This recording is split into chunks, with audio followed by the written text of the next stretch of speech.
오늘은 요한복음 21장 1절에서 14절 말씀 가지고 디베랴 호수에 나타나신 예수라는 제목으로 여러분과 함께 말씀을 나누겠습니다.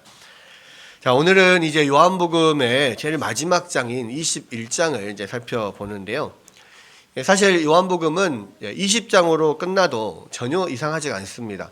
왜냐하면 예수님의 생애에서 가장 중요한 십자가의 죽음과 부활, 그리고 부활하신 주님께서 제자들을 만나서 사명을 주시는 모든 일이 20장에서 다 끝났기 때문입니다.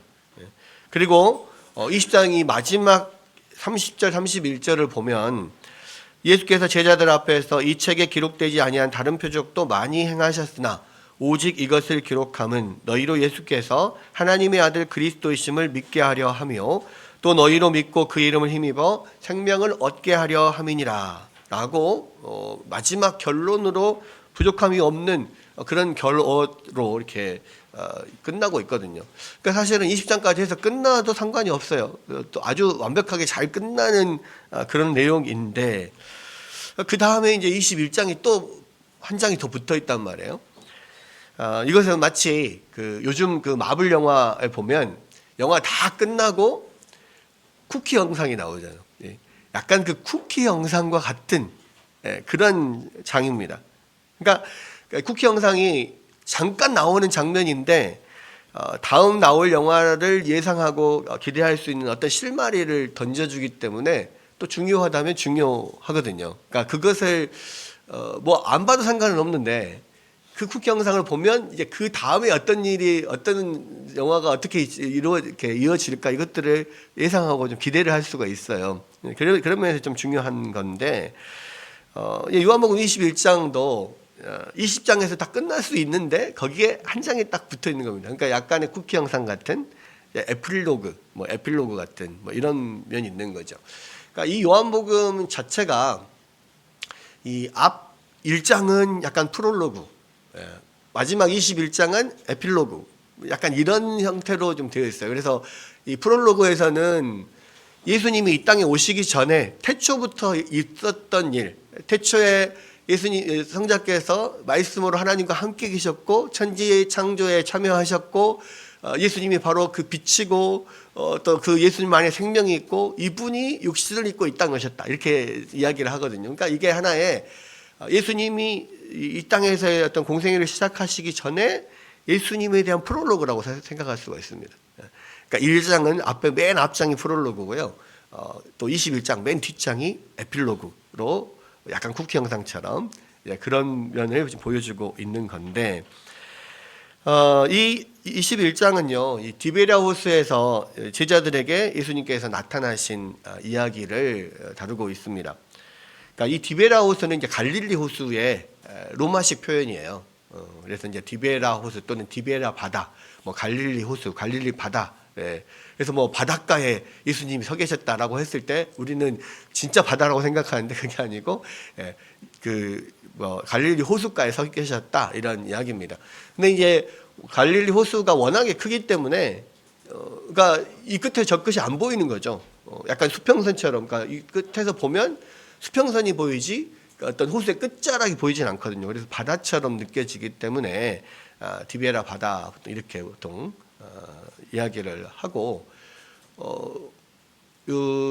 예수님이 나타나셨던 이 장소도 지금 이스라엘 가면은 거기가 오병이어 교회라고 그 교회가 하나 서 있습니다. 근데 거기가 바로 이제 마지막에 예수님이 나타나시던 장소다. 그리고 약간 진짜 바닷가처럼 약간 자갈처럼 자갈 같은 이런 것들이 좀 있고 정말 바닷가처럼 생겼어요. 파도도 칩니다. 호수에 무슨 파도가 치냐 생각하는데 호수가요 그렇게 끝이 안 보이게 크면 파도가 칩니다. 디베랴 호수에서 파도가 좀 쳤다는 것으로 기억이 돼요. 그리고 디베랴 호수보다 훨씬 더 큰 게 이제 캐나다에 가면 5대호가 있잖아요. 담수호 중에서 큰 호수들이 있는데 제가 이제 99년도에 캐나다를 한번 갔다 온 적이 있어요. 거기에 이제 슈피리어호를 갔는데 슈피리어호가 정말 5대호 중에 제일 큰 호수거든요. 근데 거기는 진짜 백사장, 끝도 보이지 않는 백사장이 있어요. 그리고 진짜로 파도가 칩니다. 슈 그렇게. 근데 파도가 진짜 치는데 맛을 보면 맹물, 소금기가 하나도 없는. 그러니까 진짜 신기해요. 그리고 갈매기도 날아다녀요. 그러니까 겉으로 보기에는 완전 바다야. 왜냐면 끝도 안 보이거든. 아예 끝도 안 보여요. 근데 이제 맛을 보면 맹물이더라고요. 네. 이게 이제 그런 큰 호수들의 특징이고, 그러니까 호수가 크면 바다처럼 이렇게 넓으면 이 바람의 영향이 크기 때문에 파도가 치거든요. 그리고 이제 이 디베랴 호수 또는 이 갈릴리 호수는 이게 성경에 보면 뭐 광풍이 몰아치는 경우들도 있잖아요. 그래서 이제 제자들이 배를 타고 가다가 막 거의 좌초될 지경에 이르고 뭐 이런 면들이 있잖아요. 그런 것처럼 또 바람이 되게 심한 곳이기도 합니다. 그러니까 파도가 치죠, 당연히. 그래서 이제 바다로 보통 이야기하고, 진짜 갈매기도 있어요. 갈매기도 있고 뭐 큰 물고기도 살고 뭐 그렇습니다. 예. 그런 곳이 이제 디베랴 호수 또는 갈릴리 호수인데, 쿠키 영상이 딱 시작되잖아요. 아마 마블 그 어벤져스나 뭐 이런 영화에서도 마지막 쿠키 영상 보면 그 어벤져스 사람들이 조그만 오두막 같은데 막 다 모여가지고 서로 막 이야기하고 막 이런 장면들이 나오는 게 있었어요. 그게 어벤져스인지 뭐 단지 모르겠는데 마동석이 나왔던 어떤 그 마블 영화 중에 하나였어요. 제 기억으로. 마동석과 함께 그 주인공들이 오두막에 모여가지고 막 이렇게 이야기하는 장면이 나왔던 기억이 있는데 약간 그런 느낌이에요. 그러니까 이 요한복음 쿠키 영상 21장이 딱 시작되면은 제자들 7명이 한 집에 모여 있습니다. 그래가지고 여기 보면 누가 나오냐면 시몬 베드로와 그다음에 디두모라 하는 도마, 그다음에 갈릴리 가나 사람 나다나엘, 그다음에 세베대의 아들들. 그러니까 세베대의 아들들이 누굽니까? 사도 요한과 야고보죠. 그죠? 요한과 야고보. 그리고 다른 제자 둘. 다른 제자 둘에서 이제 7명인데 이 다른 제자 둘은 뭐 누군지 전혀 나와 있지는 않습니다. 그런데 이제 예상을 해보면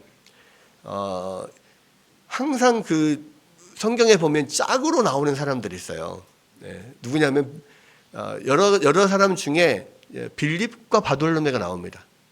빌립과 나다나엘. 요한복음에서도 빌립이 예수님을 만나고 친구인 나다나엘을 찾아가서 전도를 하잖아요. 그러니까 빌립과 나다나엘은 항상 같이 나오는데 여기 보면 나다나엘은 있는데 빌립이 없어요.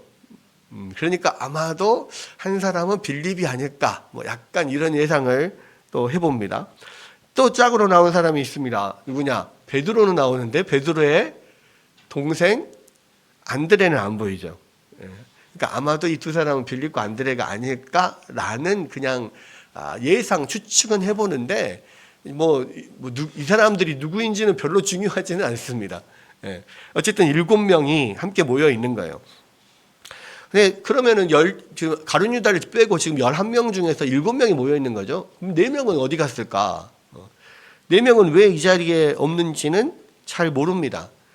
그런데 분명한 것은 하나 안심이 되는 것은 뭐냐면 20장에 다른 제자들과 함께 있지 않던 도마가 그 자리에 같이 있다는 거예요. 그래서 조금 안심이 됩니다. 이 도마가 부활하신 예수님을 만난 이후에 완전히 어떤 신앙을 회복했구나. 그런 마음이 들기 때문에 조금 안심이 되죠. 이 사람들이 지금 모여 있는 이 장소는 학자들이 이렇게 이야기할 때 보통 가버나움에 있는 베드로의 집일 것이다, 이렇게 이야기를 합니다. 근데 왜 이 갈릴리에서도 가버나움이 주로 좀 많이 있었어요. 예수님이 이제 가버나움 사역을 많이 하셨는데, 왜냐하면 거기가 베드로의 그 집이 있었거든요. 그래서 그쪽에서 중심으로 모였던 경우들이 많습니다. 근데 이제 우리가 이런 의문이 들죠. 이들이 왜 갈릴리에 모여 있을까? 어떤 사람들은 이곳에 있는 제자들 대부분이 이 갈릴리 출신의 어부들이었기 때문에 아마도 이제 예수님이 십자가를 지신 후에 예수님 돌아가시고 부활하신 주님을 만났지만 그 주님이 항상 그들과 함께 있는 게 아니잖아요. 그러니까 이 사람들이 다시 자기 직업으로 다 뿔뿔이 흩어져서 자기 직업으로 돌아간 것이 아닌가, 뭐 이렇게 생각하는 사람들도 있습니다. 그런데 이들이 지금 갈릴리에 모여 있는 것은요, 사실 예수님께서, 부활하신 예수님께서 제자들에게 이 갈릴리로 가라 하셨기 때문에 이들이 지금 여기 모여 있는 거예요. 자, 마태복음 28장 7절을 보면 이렇게 되어 있습니다. 그 안식 후 첫날 예수님의 무덤을 찾아온 막달라 마리아와 다른 여인들에게 천사가 예수님의 부활 소식을 전하면서 이렇게 말해요. 또 빨리 가서 그의 제자들에게 이르되 그가 죽은 자 가운데서 살아나셨고 너희보다 먼저 갈릴리로 가시나니 거기서 너희가 배우리라 하라. 보라 내가 너희에게 일렀느니라 하거늘.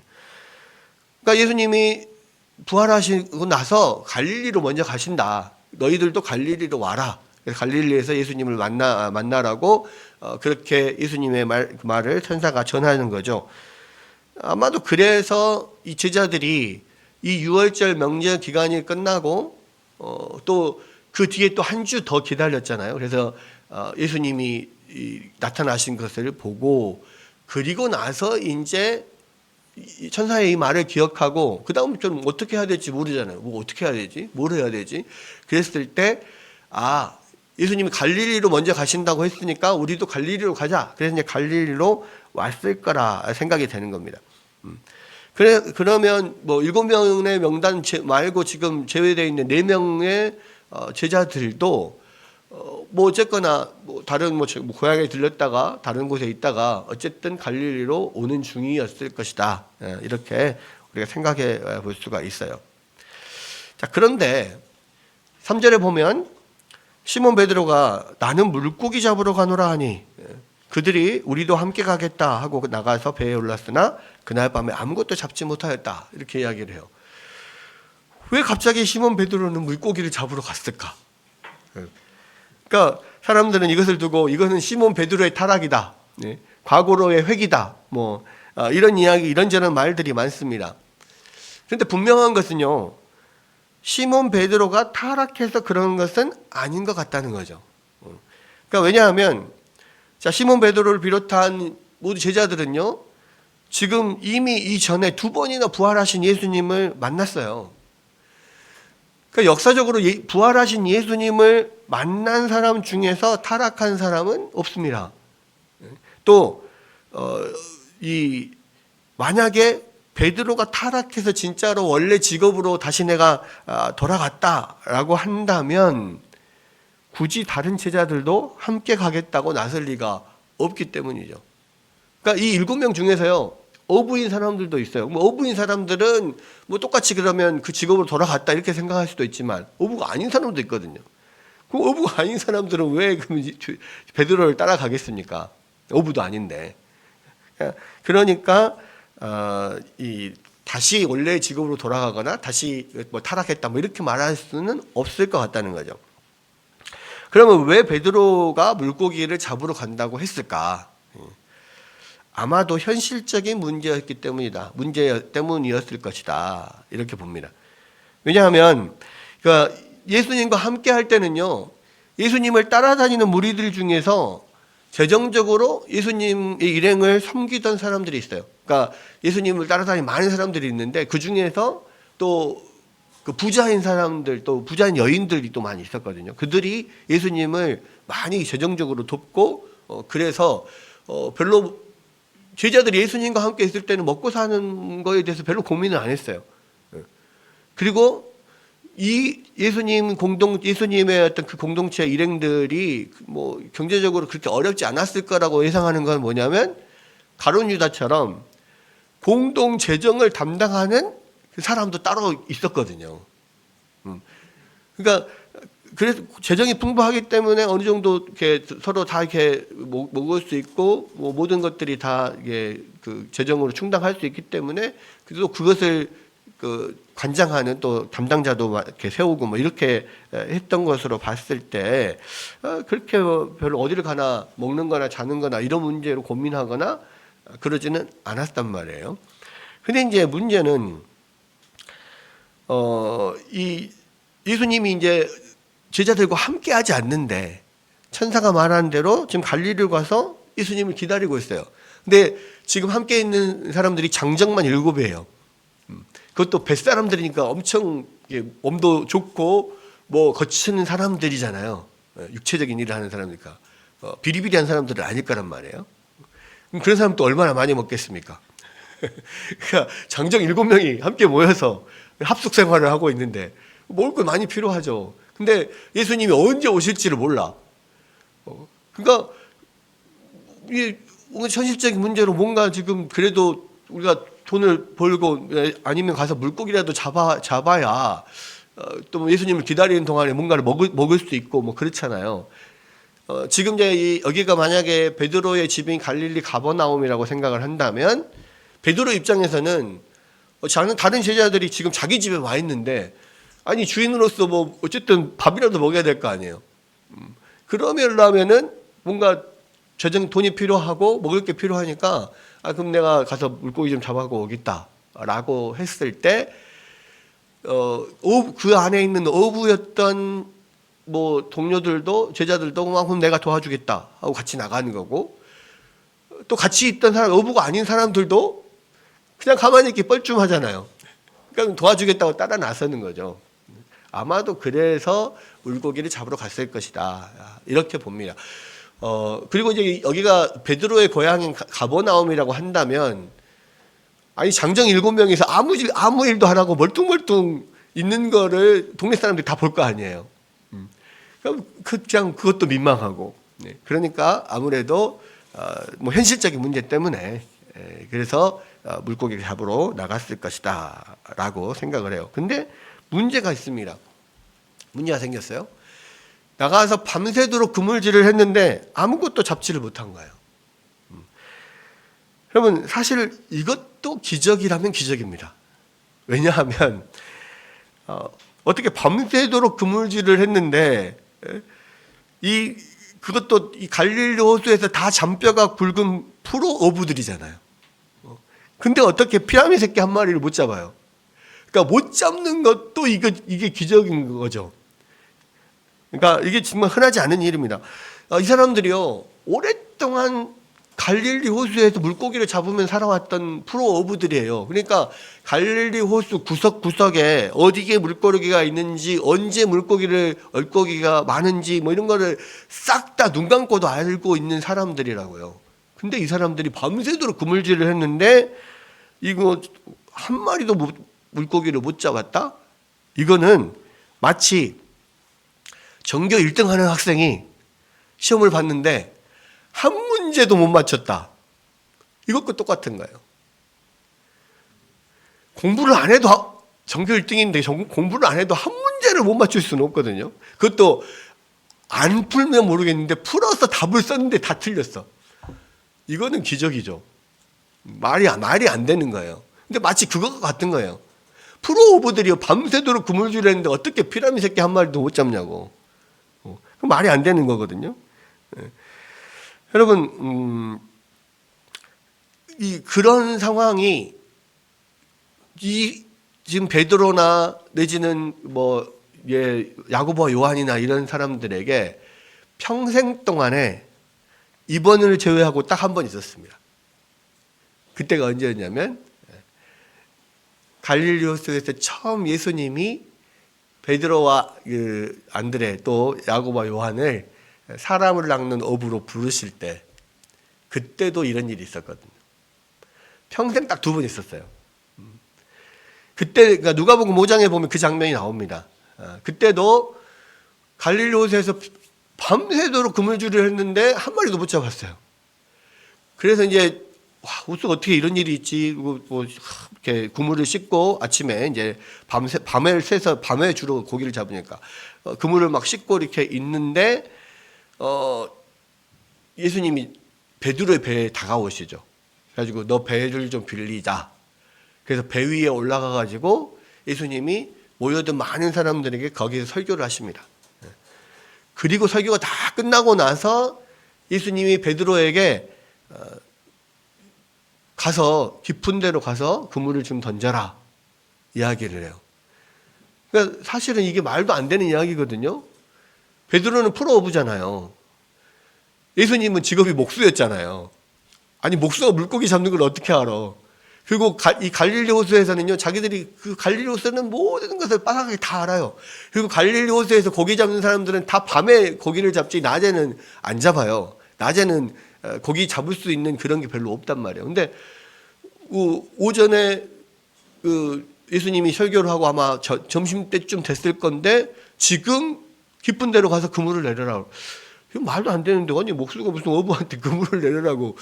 아니 그건 거기 있을 시간도 아니고. 그랬는데 베드로가 뭐라고 하냐면 내가 밤새도록 수고하였지만 아무것도 얻은 것이 없으나 내가 선생님 말씀에 의지하여서 한번 해볼랍니다 라고 하면서 가서 그물을 내려요. 근데 엄청나게 많은 고기가 잡힙니다. 그래서 들어 올리는데 막 그물이 찢어져요. 그러니까 그 주변에서 같이 있던 야고보와 요한 세베대 아들들이 이제 동업자거든요. 와 좀 도와주라 그래가지고 같이 이제 찢어지는 그물을 막 잡고 끌어올립니다. 그랬더니 고기가 엄청 많아가지고 2배에 그냥 가득 싣게 됐어요. 그렇게 되니까 이제 놀래가지고 이 베드로가 예수님 앞에 엎드려서 나를 떠나서서 나는 죄인입니다 이렇게 이야기하니까 예수님이 나를 따라와라. 이후로는 네가 고기가 아닌 사람을 낙너보가 될 거다. 이렇게 이야기를 하시고 그때부터 이 베드로와 안드레 그 다음에 세베대 아들들인 야고보와 요한이 배와 아버지를 버려두고 집을 버려두고 예수님을 따랐다. 이렇게 나오죠. 본격적으로 예수님을 따른 때예요. 평생에 이게 딱 한 번 그런 적이 있었어요. 근데 이번에 예수님을 기다리는 동안에 이 갈릴리 바다에 가서 고기를 잡으려고 그물질을 했는데 밤새도록 그물질을 했는데 한 마리도 안 잡혀요. 이거는 사실 보통 일이 아니거든요. 그런데 마침 그렇게 날이 밝아오는데 고기는 한 마리도 못 잡고 있는 그런 상황에서 예수님께서 갈릴리 바다에 나타나셔가지고 바닷가에서 이 베드로와 제자들에게 묻습니다. 얘들아 너희에게 고기가 있느냐? 물어봐요. 근데 예수님은 이때까지도 제자들은 이때까지도 이분이 예수님이라는 걸 알지를 못해요. 인식을 못합니다. 그러니까 이게 어두운 가운데서 이제 막 날이 밝아오는 아직도 좀 어둑어둑한 이른 새벽이기 때문에 멀리 바닷가에 서 있는 사람이 누군지 인식을 못할 수 있죠. 그러니까 여기 보면은 서로의 간에 떨어진 거리가 한 50칸쯤 됐다 그랬거든요. 근데 50칸이 어느 정도 되냐면 한 100m 정도 됩니다. 그러니까 날은 어둑어둑하죠. 이제 막 날이 밝아오려고 하니까 아직 완전하게 밝은 건 아니에요. 근데 100m 앞에 바닷가에 있는 사람이 있는데 얼굴을 잘 안 보여. 근데 물어봐요. 얘들아 너에게 고기가 있냐? 물어봅니다. 그러니까 누군지는 모르지만 제자들이 대답을 합니다. 없습니다. 없습니다. 이렇게 이야기를 해요. 왜 물어봤는지는 모르겠어요. 아니면은 고기 좀 있으면 나한테 팔아라 뭐 이랬을 수도 있을 것이고. 근데 분명한 것은 고기 잡은 게 하나도 없거든. 없습니다. 뭐 이렇게 이야기를 해요. 예수님이 왜 제자들에게 너희에게 고기가 있느냐 물어봤느냐. 이 제자들이 이 고기가 없는지 예수님 뻔히 다 아시죠. 예수님은 제자들이 하는 것들을 뭐 이때 막 와가지고 밤새도록 고기를 못 잡았다는 그 모르시지 않았어요. 왜냐하면 이때는 이미 부활하신 이유기 때문에 이 예수님의 신성이 인성보다 더 강하게 드러나는 때거든요. 그러니까 예수님의 신성 중에 하나가 뭡니까? 전지하심이거든. 전지전능하심이잖아요. 그러니까 모든 것을 다 보시고 모든 것을 아신단 말이에요. 그런 가운데서도 너에게 고기가 있냐 이렇게 물어봐요. 왜 물어볼까요? 없는 거 뻔히 알면서 왜 물어봐요? 이렇게 우리가 생각할 수 있지만 왜 물어보겠어요? 그러니까 자기에게 어떤 고기가 없다는 거, 어떤 자기의 실패를 인정하고 인식해야만 예수님의 어떤 도우심이나 예수님이 필요를 채워주는 것이 그들에게 은혜로 다가오기 때문에 그래요. 그러니까 항상 예수님은요, 하나님은 우리의 필요를 채워주시기 전에 우리를 비우세요. 우리가 갖고 있는데 굳이 갖고 있는데 더 많이 풍성히 채워준다. 그것은 하나님의 채우심에 대해서 감사하지 않아요. 정말로 나에게 완전히 내가 털털 털리고 빈털터리가 되었을 때, 정말 이거 도움이 간절할 때, 그때 그 도움이 주어져야만, 그때 어떤 필요가 채워져야만, 그게 그게 은혜가 은혜인 줄 알고 그것이 감사함으로 다가오지, 나 있는데 또 주면 별로 그렇게 감사하지 않아요. 그러니까 그런 면에 있어서 예수님은 항상 우리를 채워주기 전에 우리가 비어있음을 깨닫게 하시고, 또 우리에게 힘주시기 전에 우리의 연약함을 느끼게 하십니다. 그래서 물어보는 거예요. 너에게 고기가 있느냐? 없습니다. 이야기를 하죠. 그랬더니 예수님이 그물을 오른편에 던져라. 그러니까 그 전에 처음 예수님 만났을 때는 기쁜 대로 가서 그물을 던지라 그랬잖아요. 근데 이거는 그 자리에서 그냥 오른편에 던지라는 거예요.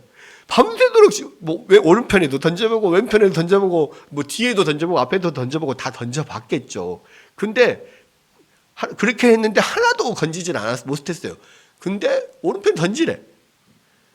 우리 같으면 아니 밤새도록 던져봤어요. 안 던져본 게 아니잖아. 밤새도록 던져봤어요. 방금도 오른편에 던졌어요. 근데 아무것도 없었는데 또 던지라고요?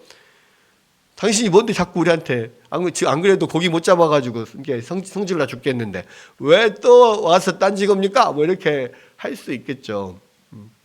근데 또 왜냐하면 또 우리가 프로인데, 우리가 프로 오브인데 그런 마음들이 있을 텐데, 그 예수님의 음성을 듣고 아무도 거기에 반문하지 않았어요. 그러니까 예수님이 너희에게 고기가 있느냐?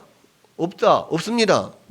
오른편에 그물을 던져라 라고 하셨을 때 그 음성 자체에 이게 거부할 수 없는 어떤 위험이 있었던 거죠.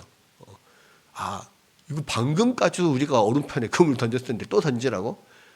근데 던져야 될 것 같아. 던졌더니 어떻게 됩니까? 잡은 것이 엄청나게 많은 고기가 잡혀서 끌어올리기가 힘들 정도로 지금 잡힌 거예요. 이거는 방금까지 오른편 던져봤잖아요. 오른편도 던져보고 왼편도 다 던져봤어요. 근데 그 말씀 듣고 던졌더니 밤새도록 안 잡혔던 고기가 그물 가득 잡히는 거예요. 그것도 정말 이게 그 정도로 많은 고기가 잡히면 그물이 찢어져야 맞는데 그물이 찢어지지도 않아. 그러니까 이거는 엄청난 기적이죠. 밤새 고기를 못 잡은 것도 기적 같은 일인데, 예수님 말대로 그냥 오른편 던져 말아서 던졌는데 그 엄청난 고기가 잡혀요. 그랬을 때 가장 영적으로 민감한 사람이 누굽니까? 사도 요한이에요. 예수님이 사랑하시던 제자라고 이야기합니다. 그 사도 요한이 이 사건을 딱 보면서 떠오른 거예요. 예전에 처음 예수님이 우리를 부르셨던 그때 사건이 딱 떠오른 거죠. 인생에 이때를 제외하고 딱 한 번 있었다니까요. 그런 적이. 그러니까 굉장히 그런 역사적인 사건이거든요. 근데 또 이런 일이 일어났다. 그때도 예수님의 말씀에 의지하여 그물을 던졌을 때 그 엄청나게 그물이 찢어지고 막 엄청나게 많은 고기를 잡았는데, 이번에도 똑같은 그런 일이 일어났다. 이분이 예수님이구나. 다시 보니까 예수님인 거죠. 그래서 베드로한테 이야기합니다. 예수님이에요, 예수님. 주님이시다. 그랬더니 그때서야 베드로도 맞다, 그렇지. 이런 일이 전에도 있었지 생각하고 딱 보니까 예수님인 거예요.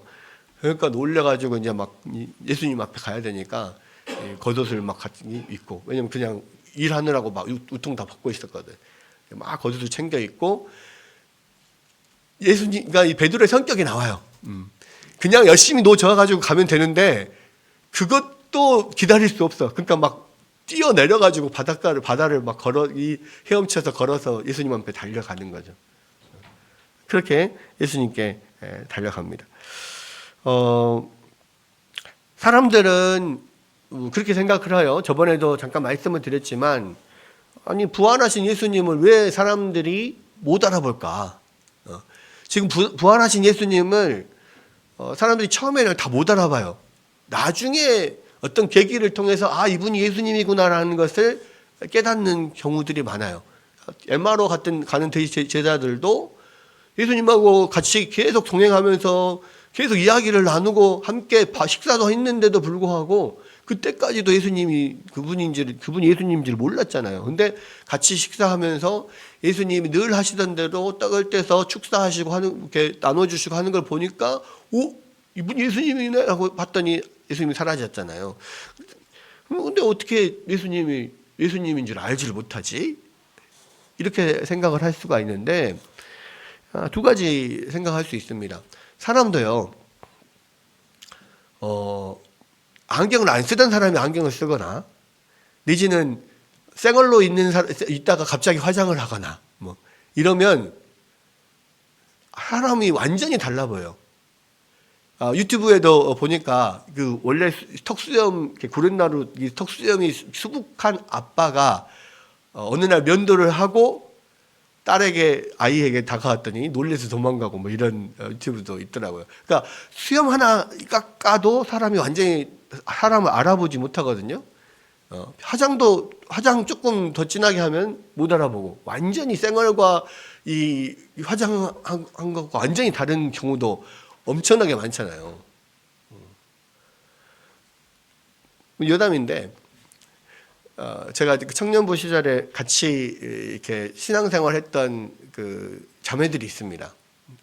그러니까 그 자매들이, 그러니까 제가 대학교 1학년 때부터 봤던 자매잖아요. 결혼하고 그때까지. 근데 대학교 가고 직장인 되고 하더니 얘가 엄청 얘도 이뻐졌어요. 옛날에 비해서 상당히 이뻐졌어.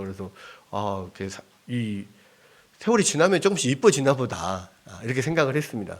근데 어느 날 수련회를 갔습니다. 수련회를 가서 밤에 다 세수를 깨끗하게 하고 맨 얼굴로 같이 모인 적이 있어요. 근데 옛날에 걔가 거기 앉아 있더라고. 완전 엄청 이뻐졌었는데 그게 아닌 옛날 걔가 거기 앉아 있더라고. 이게 다 화장빨이었구나. 이거는 화장 수준이 아니라 변장 수준이었구나. 이제 그때 처음 알았는데, 그러니까 사람이 조금만 인상이 달라져도 달라 보입니다. 그리고요, 사람이 어떤 마음의 내면의 변화만 와도 얼굴빛이 달라져요. 그러니까 그래서 이 사람이 같은 사람인가 몰라볼 경우가 많습니다. 근데 첫 번째는 사실은 그렇고요. 그러니까 실제로 우리들의 경우에도 그래서 못 알아보는 경우가 많이 있습니다. 그러나 사실 이것보다 더 큰 이유는 뭐냐면요, 지난번에 좀 말씀을 드렸던 것처럼 예수님이 부활하시기 전과 부활 후는 근본적으로 다른 게 있어요. 뭐가 다릅니까? 부활하시기 전에는 예수님이 온전히 성육신하여서 이루어야 될 사역이 있단 말이에요. 온전히 인간으로서 우리를 대신해서 하나님 앞에 순종하고 끝까지 인간으로서 십자가에 죽으셔야 되는 그 사명이 있습니다. 그렇기 때문에 이 땅에 육신을 입고 오실 때는 스스로 신성을 제한해 놓으셨어요.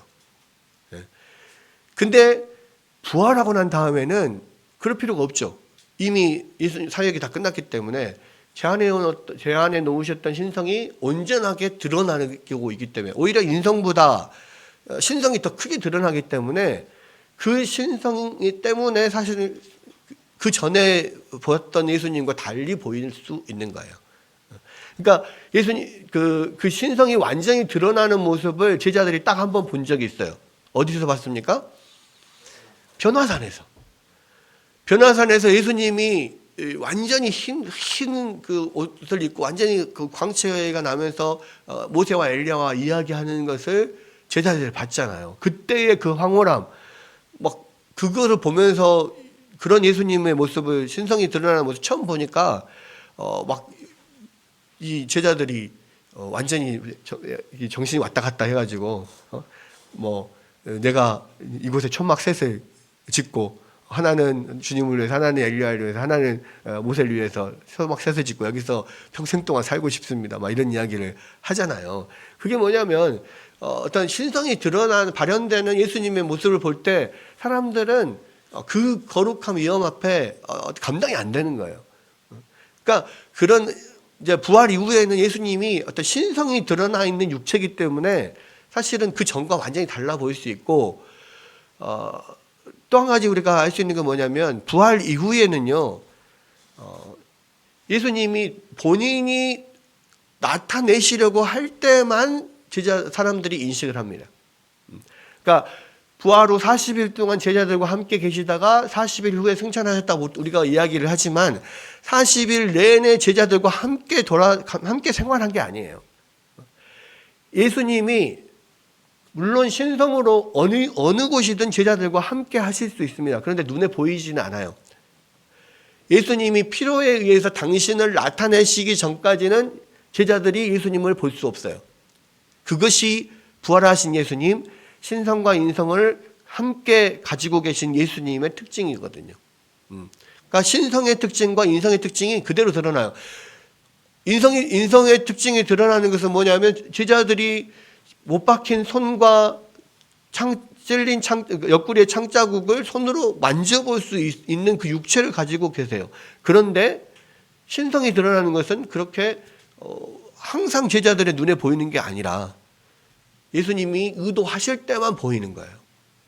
그리고 그 육체가 시간과 공간의 제한을 받지 않고 이런 면들, 그런 면들이 이제 여기서도 드러나는 겁니다. 그래서 처음에는 예수님인지를 인식하지 못했다가 이 사건을 딱 경험하면서 다시 본인이 예수님인 줄 알게 된 거죠. 그랬을 때 예수님이 제자들을 바닷가로 부르시고 가봤더니 예수님이 숯불에 생선과 떡을 준비해서 굽고 계셨어요. 그리고 와서 조반을 먹어라, 아침을 먹어라 라고 하면서 아침을 챙겨주시는 사건. 그리고 예수님이 너희가 잡은 고기를 좀 가지고 와봐라 해서 이제 베드로가 달려가서 그 그물을 끌어와서 고기를 또 세잖아요. 고기를 세보니까 몇 마리가 됐어요? 큰 물고기가 153마리, 153마리. 그러니까 그 엄청난 100마리가 넘는 그 고기를 한 그물에 잡은 것은 엄청나게 많이 잡은 거거든요. 그것을 이제 세서 정확하게 153마리라는 것을 알게 되고 그 중에서 몇 개를 가져다가 또 같이 먹고 이런 사건이 여기에 나옵니다. 그런데 이 사건을 통해서 사도 요한은 이 쿠키 영상 같은 이 에필로그를 통해서 무엇을 말하고 싶어 했던가? 여러분, 포로 오브드린 제자들이 왜 밤새도록 물고기를 못 잡았을까요? 물론 사실은 제자들이 물고기를 잡지 못한 게 아니라 예수께서 물고기가 잡히지 않게 하셨다라는 것이 오히려 더 맞는 말일 거예요. 왜 그러면 예수님이 물고기가 잡히지 않게 하셨을까? 왜 그러냐면 제자들은 지금 왜 자기들이 갈릴리에 와 있는지 목적을 잊고 있었기 때문에 그래요. 제자들이 지금 갈릴리로 와 있는 이유가 물고기 잡으려고 왔습니까? 아니잖아요. 예수님께서 제자들에게 갈릴리로 가라고 한 이유는 복음 사역을 위해서 가라고 했던 거예요. 그러니까 예수님이 제자들에게 성령을 불어 넣으시면서 숨을 내쉬면서 성령을 받으라 하시면서 이 복음을 전할 사명을 주셨잖아요. 그 복음의 사명을 어디서부터 시작하냐면 갈릴리에서부터 시작하라고. 여러분, 그 예수님은요, 그들의 생업의 현장이었던 갈릴리에서부터 시작해서 땅끝까지 복음이 전해지기를 원하셨습니다. 그래서 갈릴리로 가라고 하셨던 거거든요. 이게 어디에 나타나냐면 마태복음 28장 16절에 20절, 우리가 잘 아는 지상사명이라고 하는 이 본문에가 나와 있어요. 16절 20절 보면 이렇게 되어 있습니다. 11제자가 갈릴리에 가서 예수께서 지시한 산에 이르러 예수를 뵙고 경배하나 아직도 의심하는 사람들이 있더라.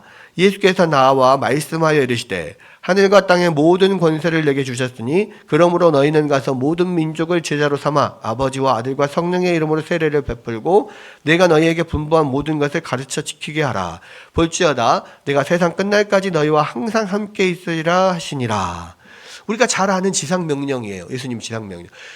또 여러분들이 헷갈리게 오해하시는 분이 계셔서 말씀드리는 건데 지상명령, 지상은요 땅 위의 명령이라는 뜻이 아니에요. 이 땅 위가 아니고 지상 가장 높은 최고의 명령 이 말이에요. 그러니까 예수님이 우리 가운데 주신 최고의 뭐죠? 최우선의 명령, 가장 높은 명령, 가장 우선적인 명령, 이게 지상 명령이라는 건데 이게 바로 땅끝까지 복음을 전하라. 말씀을 가르쳐 지키게 하라. 이 이야기입니다. 근데 우리가 주목해 봐야 될 것은 뭐냐면요. 이 지상 명령을 주신 곳이 어디냐는 거예요. 16절에 뭐라고 되어 있습니까? 갈릴리에서 예수께서 지시한 산에 이르러.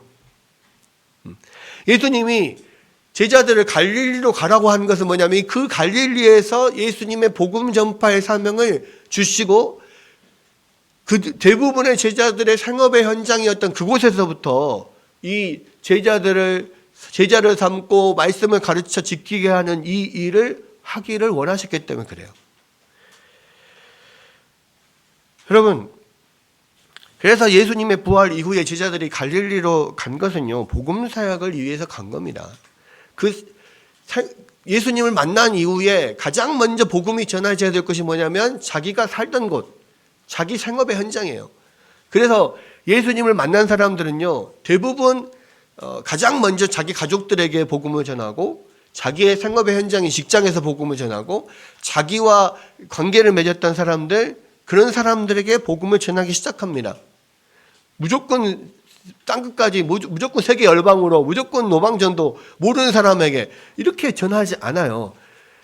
예수님께서 복음을 전하는 방법을 주신 거예요. 이게 뭐냐? 가장 가까운 사람에게, 그리고 너의 삶의 현장에서, 너의 직업의 너의 어떤 생업의 현장에서, 거기서부터 복음을 전하라는 겁니다. 여러분, 그래서 이 제자들이 부활 이후에 갈릴리로 간 것, 생업의 현장인 갈릴리로 다시 돌아간 것은 부활 이전과는 목적이 다른 거예요. 똑같이 같은 생업의 현장에 있어도 똑같은 일을 해도요, 예수님을 만난 이후의 삶은 그곳이 복음 전도의 현장이고 사명을 수행하는 현장으로서 그 목적으로 그 일을 하고 있고 그 목적으로 그곳에 있는 것입니다. 여러분, 이 사실은요, 굉장히 중요해요. 왜냐하면 이 시대 크리스찬들이 많은 경우에 이 사실을 망각하고 있기 때문에 그렇습니다. 그러니까 우리가 예수님을 만나기 전에 직장 생활을 하는 것과 우리가 예수님을 만난 후에 직장 생활을 하는 것은요, 겉보기로는 똑같이 보여도 목적이 다른 거예요. 예수님 만나기 전에는 먹고 살기 위해 일을 했지만 예수님 만난 후에는 복음 사명을 감당하기 위해서 일을 하는 거예요. 여러분, 먹고 사는 문제는 둘째 문제예요. 나의 꿈과 비전을 이루는 것은 둘째 문제예요. 우리가 갈릴리 생업의 현장에 있는 이유는 주님의 명령을 수행하기 위해서입니다.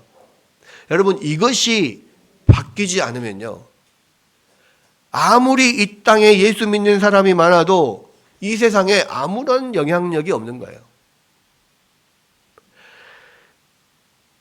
여러분, 오히려 예수 믿고 교회 다니는 것이 세상에서 잘 먹고 잘 살기 위한 도구로 변질되어 버린 그런 세대입니다.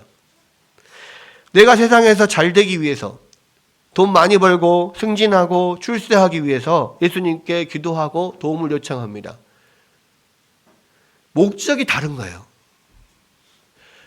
내가 세상에서 잘 되기 위해서 신앙생활을 하는 거예요. 근데 그것은 예수님이 원하시는 게 아니야. 우리가 직장에서 일을 하고 우리가 이 세상을 사는 이유는 뭐냐면 예수님의 사명을 수행하기 위해서 이 땅에 있는 거예요. 그래서 직업이 자기의 어떤 꿈을 실현하는 도구가 아니고요. 직업이 자기 그냥 먹고 살기 위한 도구가 아니에요. 복음의 사명을 수행하기 위한 도구라고요. 그것을 열심히 행할 때 먹고 살게도 해주시는 거예요. 여러분, 만약에 진짜 이런 마인드를 가지고 우리가 다 세상에서 직장 생활을 하잖아요? 그럼 세상이 뒤집어집니다. 근데 직장 생활을 하면서 내가 예수님을 믿는 거에 대해서 별로 말하고 싶어 하지 않고요. 내가 예수님을 믿는 것과 직장 생활은 나의 삶은 별개다 이렇게 생각을 하고 살기 때문에 이 세상에 아무리 크리스찬이 많아도 이 세상은 변하지 않아요. 아무런 영향력이 없어요. 근데 예수님은 굳이 부활하신 예수님을 만난 제자들을 생업의 현장 갈릴리로 보내셨어요. 그곳에서부터 이 사명을 시작하라고. 여러분, 그래서요, 예수님을 만난 사람들은 이 마인드가 있어야 돼요. 이게 없으면 이 세상에서 우리가 사는 삶의 목적을 하나도 이룰 수가 없어요. 여러분, 그래서 내가 이 세상에 사는 이유가 뭐냐? 내가 아들, 딸 낳고 가정을 이루고 사는 이유가 뭐냐? 여러분, 하나님께서 우리에게 가정을 이루어서 아들, 딸을 낳고 살라고 한 이유가 뭡니까? 그냥 아들, 딸 잘 키우고 잘 교육 잘 시키고 뭐 이렇게 그냥 하라고 그렇게 하나님이 우리 가운데 시킨 게 아니잖아요. 왜 가정을 만들려고 했습니까? 그곳에 하나님의 나라를 이루기 위해서거든요. 왜 우리가 직장 생활을 해야 됩니까? 그곳에 하나님의 나라를 이루기 위해서거든요. 우리가 왜 이 세상을 살아야 됩니까? 이 세상을 살아가는 이유가 뭡니까? 이곳에서 하나님 예수님의 명령을 수행하고 하나님 나라를 이루어가는 거예요. 그것이 우리에게 주시는 하나님 예수님의 명령이라고요. 그것이 지상 명령, 최고의 명령, 최우선의 명령입니다. 우리의 삶의 목적이 바뀌지 않으면요, 그건 내가 예수 믿는 게 아니에요. 나는 예수님을 주님이라고 부르죠. 주님이 주인인데 주인의 말을 듣지 않는 종이 종입니까? 주인의 명령을 따르지 않는 종이 종이냐고. 내가 예수님을 믿는 것은 내가 예수님을 주님으로 믿거든. 그렇잖아요. 예수님이 주님이고 예수님이 나의 구세주 구원자이심을 믿는 건데, 나를 죄에서 구원해주는, 지옥 심판에서 구해주는 구원자로서는 오케이, 믿습니다. 근데 나의 주님으로는 말은 믿는다고 하는데 믿지 않아요. 왜? 종이 주인의 말을 듣지 않거든. 여러분, 기억할 것은요, 이것이 예수님의 명령이고 예수님께서 부활하신 제자들을 갈릴리로 보내신 이유라는 것을 우리가 기억해야 돼요. 또 한 가지는요, 제자들이 사명을 가지고 다시 찾은 갈릴리의 생업의 현장에서는요, 예수님의 명령 없이 자기들의 상식과 능력으로 일을 하려고 해서는 아무것도 이룰 수가 없어요. 이게 제자들이 갈릴리에서 호수에서 다시 이 고기를 잡을 때 하나도 잡지 못했던 이유입니다. 왜 그러냐면 이 제자들은 예수님 명령을 기다렸어야 돼요. 그냥 단순히 먹을 게 필요하고 현실적인 문제가 있어서 무조건 자기들 마음대로 자기 생각대로 그렇게 나가서 고기를 잡아서는 안 되는 거예요. 왜? 이것이 그냥 자기의 일로 여기에 있는 것이 아니라 예수님이 주신 사명을 이루려고 모여 있는 거거든. 그러면 예수님의 명령대로 예수님께서 말씀하신 대로 순종해야만 열매가 있는 거예요. 요한복음 15장에 예수님이 그렇잖아요. 그런 말씀하시지 않습니까? 너희는 가지, 나는 포도나무, 너희는 가지라라고 하면서 너희가 나를 떠나서는 아무것도 할 수 없다라고 이야기하거든요. 여러분, 예수님의 명령에 순종할 때만 고기를 잡을 수 있는 거예요. 그러니까 자기들이 스스로 고기를 잡으러 가야겠다 하고 나가서 밤새도록 그물질 해봐야 전혀 잡을 수가 없었어요. 근데 예수님이 오른편에 그물을 던져라 라고 하니까 그 말대로 순종하니까 물고기가 잡혔어요. 이게 뭐냐? 우리에게 주시는 명령은 영적인 명령이에요. 이 영적인 명령에서 열매를 맺으려면 예수님의 말씀대로 순종하면서 이 일을 이루어야만 참된 열매가 맺어지는 겁니다. 여러분, 그래서 이 이야기가 지금 예수님 부활하신 이후에 제자들에게 주신 사명을 어떻게 우리가 이루어 가야 되는가를 보여주고 있는 겁니다. 사명을 이루어야 현장이 생업의 현장이고 우리의 삶의 현장이고, 그곳에서 많은 고기를 잡고 열매를 맺으려면 예수님의 말씀에 철저히 순종해야 된다는 거. 또 한 가지 우리가 기억해야 될 건 뭐냐면 그렇게 했을 때 우리가 먹을 거, 입을 거, 마실 거 염려하지 않아도 된다는 거예요. 예수님께서 마태복음 6장 33절에서 그런즉 너희는 먼저 그의 나라와 그의 의를 구하라. 그리하면 이 모든 것을 너희에게 더하시리라 말씀하셨잖아요. 근데 이것을 그대로 그림으로 보여줍니다.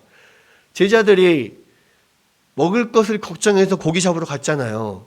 근데 먹을 것을 걱정할 필요가 없었어요. 왜? 고기 잡으러 가는 동안에 예수님이 이미 바닷가에서 물고기와 떡을 준비하고 계셨거든요. 여러분, 우리가 생업의 현장에서 주님의 명령을 계속해서 수행하면 그러면 어떻게 우리는 먹고 살지? 걱정할 필요 없어요. 왜? 예수님이 준비해 주시니까요. 예수님이 바닷가에서 떡과 물고기를 준비하고 계신다고요. 그리고 와서 조반을 먹으라. 그렇게 주셔요. 물론 그렇게 예수님 사명을 잘 감당하면 무조건 다 부자 된다 이런 이야기는 아니에요. 그러나 분명한 것은 먹고 살 걱정은 안 해도 된다는 거예요. 예수님께서 채워주신다는 거예요. 열심히 그 사명을 감당하는 자들에게 뭐 차고 넘치게 풍족하게 다 부자 만들어 주겠다 뭐 이것은 아니지만 그러나 먹고 살게는 해주겠다. 복음으로 인하여서 너희가 순종하면 그 일은 그렇게 신경 쓰지 않아도 된다.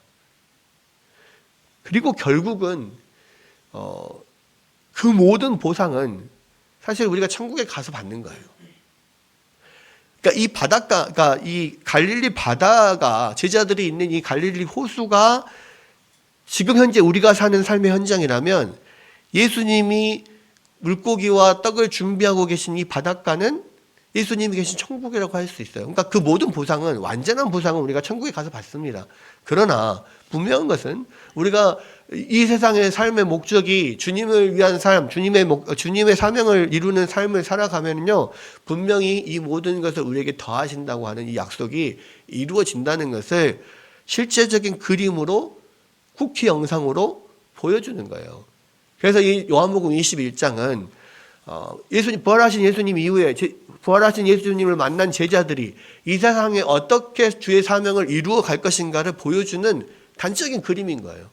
이것을 통해서 쿠키 영상을 통해서 다음의 영화에 대해서 예상하고 기대할 수 있듯이 이 21장을 통해서 우리가 이 세상에서 어떻게 살고 어떻게 예수님 앞에 가서 보상을 받을 것인가에 대한 그림을 보여주는 겁니다.